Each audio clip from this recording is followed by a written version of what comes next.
سلام سیده جان، چطور هستی؟ خوب هستی؟ شکر زنده باشی.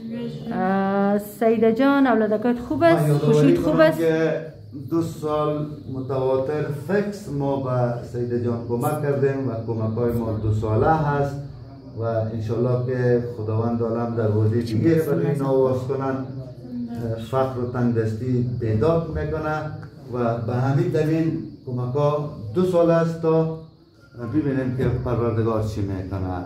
1 2 3 4 5 6 7 8 9 10 11 12 13 14 15 16 17 18 500 600 10 15 نکش نه جان کوکا باز تو بگی. خب 18615 افغانی ما برات دادم که میشه $400 استرالیایی از شهر سیدنی استرالیا. خداوند حفظ کنه صبرینا جان و فرهاد جان آرام کمکتان کرده. کمک صبرینا جان و فرهاد جان آرام از طریق استاپ چرتی ما به خودت رساندم. امروز پنجشنبه 11 مهرب سال 1402 2 نوامبر سال 2023. چیز گفتنی داری به صبرینا جان و فرهاد جان آرام بگو.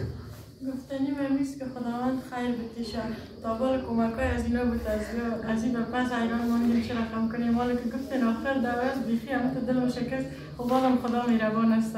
اعتراض که کمک ما دائم نیست سیده جان قند دیگه اونم تا 2 سال به خاطر از اینکه تعداد خانواده مستحق زیاد شدن دیگه سنگو سازمان ملل که کل زور خود آمد 3 دوره به مردم افغانستان کمک کرد. به هر فامیل 3000 3200 اول 4000 بود باز اساسا کم شد. نه سازمان ملل به او عظمت 3 دفعه کمک کرد. ما تو 2 سال کمک کردیم و اینمی انسانای شریف اگر نباشند دیگه خوب حساب بگیرن.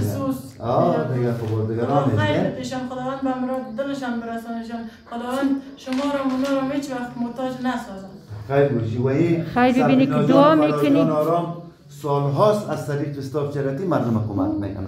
خب سیده جان نازنین انشالله صحتمند و جور باشین و دعا کنین به حق عزیزای ما که کمک میکنن صحتمند باشن تا بتانن همکاری کنن و هموطنهای خود در افغانستان کمک کنن. دیگه زمستان بخیر باشه، زمستان بخیر تیر شود. خداحافظ شما. خداحافظ. خیر.